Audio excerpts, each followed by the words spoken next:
खुलुमबाय नोंथांमोनखौ बयखौ बरायबाय दिनै 22 मे 2023 बाराया जाबाय समबार फैदो दिननि खौरांफोरखौ बेखेवनोसै।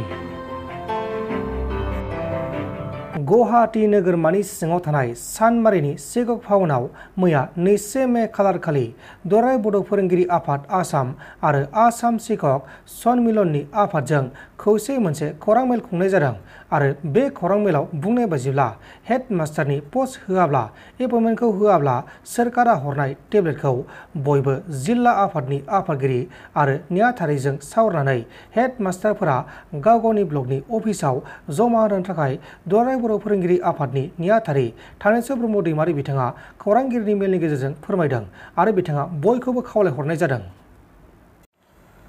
आसामनि डिब्रुगड़ टाउननि आबेक्सा हस्पिटालाव गोदानै जोनोम जानाय जेवजा गथ'नि गेजेराव सासे गथ'खौ हस्पिटालनि स्टाफआ थैबाय होननानै बक्सआव सोनानै बान्दो सेराव गारना दोनदोंमोन।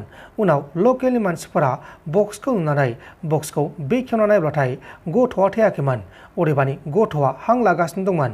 उनाव बिसोरो गथ'खौ आसाम मेडिकेल कलेज एन्ड हस्पिटालाव बा डिब्रुगड़आव लाना थांनायावसो हस्पिटालावसो गथ'आ थैदों। रिपर्टनि बायदिब्ला धुलियाजाननि सासे आइजोआ आबेक्सा हस्पिटालाव जेवजा गथ'खौ जोनोम होदोंमोन, नाथाय हस्पिटालनि स्टाफआ सासे गथ'आ थैबाय होननानै बुंनायाव गथ'नि नखरनि मानसिफोरा गथ'खौ हस्पिटालावनो फबनो थाखाय थिनदोंमोन।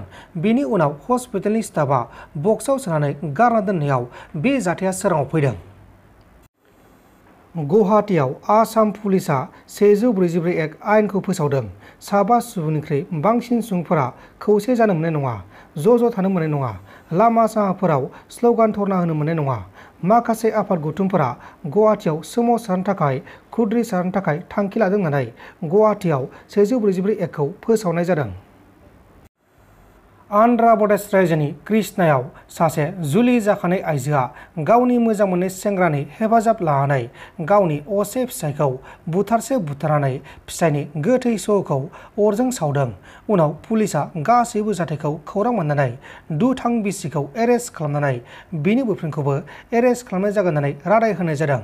गावनि फिसायखौ बुथारग्रा दुथां बिसिनि मुङा जाबाय दुर्गा भाबानि 26 बोसोर बैसोनि आरो बुथारजानाय फिसायनि मुङा जाबाय जया कृष्णा 36 बोसोर बैसोनि आरो जया कृष्णाया जिमाव खामानि मावोमोन, अदेबानि ट्रेनार महरै खामानि मावोमोन। लोगोसे बिसोरहा 3 गथ'बो दंमोन आरो दुर्गा भाबानिया सीना मुंनि सासे 22 बोसोर बैसोनि सेंग्राजों लोगो जानानै बे जाथायखौ खालामदों। आसामाव मोनद' हारिनो एसटिखौ होयोब्ला मणिपुर रायजोआव जानाय दाङाबाजिया जोंनि आसामावबो जागोन नामा? बे बाथ्राखौ सोंथि खालामनायाव सानसुमा खुंगुर बैसोमुतियारि बिथाङा खौरांगिरिफोरनि सिगाङाव मा बुंखो बेखौ खोनासंदो। मणिपुराव जेरै जागासिनो दासान्दि दुङा थासारि मोनसे मेथि हारिनो मोनसे एसटि नायदों, बिनि सायावनो बे जाथाया जागोन होननानै बुंदों। दा जोंनि आसामाव बिदि गुबुन हारिफोरनो जुदि बे सोरबा हारिनो एसटि ओंखारदों बिदि होयोबा जोंनि आसामाव दुङा थासारि जागोन नामा? दिनैनि कनफारेन्सआव मोनसे थांखि लानाय जादों। जाय जनगोष्ठीफ्रा आनडिजार्भिं ट्राइबेल बा नन ट्राइबेल मानसिफोर हा मोननाङा ट्राइबेल बेल्ट दङ, बेबायदि केटागरिनि मानसिफोरखौ माखासे मानसिफोरखौ आसाम गभर्नमेन्टआ सेमोनना 2021 मायथाइखालि नटिफिकेसन होलाबायदों, प्रटेक्टेड क्लासाव सोलाबायदों, जि जिनिसा आनकनस्टिटिउसनेल। ट्राइबेलफोरखौ होख्रेमनानै फोजोबनायनि खायदाजोंनो बेफोर खामानिखौ मावदों आरो जायखौ मावनाङा गभर्नमेन्टआ बेखौ मावलाबायनो मा जागोन? अब्ला गभर्नमेन्टनि जुदि इन्टेनसन बे एक्सप'ज जाबाय जे ट्राइबेलफोरखौ फोथांनो बासायनो उद्देश्य थांखि गैया। जुदि मणिपुरनि बायदि जायोबा जोंनाव बिदि जागोन नामा? बेखौथ' आं बुंनो हाया। नोंथांमोन दिननि खौरांफोरा बेखिनिल'मोन। बेखिनिसिम नायनायनि थाखाय नोंथांमोननिसिम रोजा रोजा साबायखर। गोजोन्थों। एसेनोसै। जय बर' हारिनि।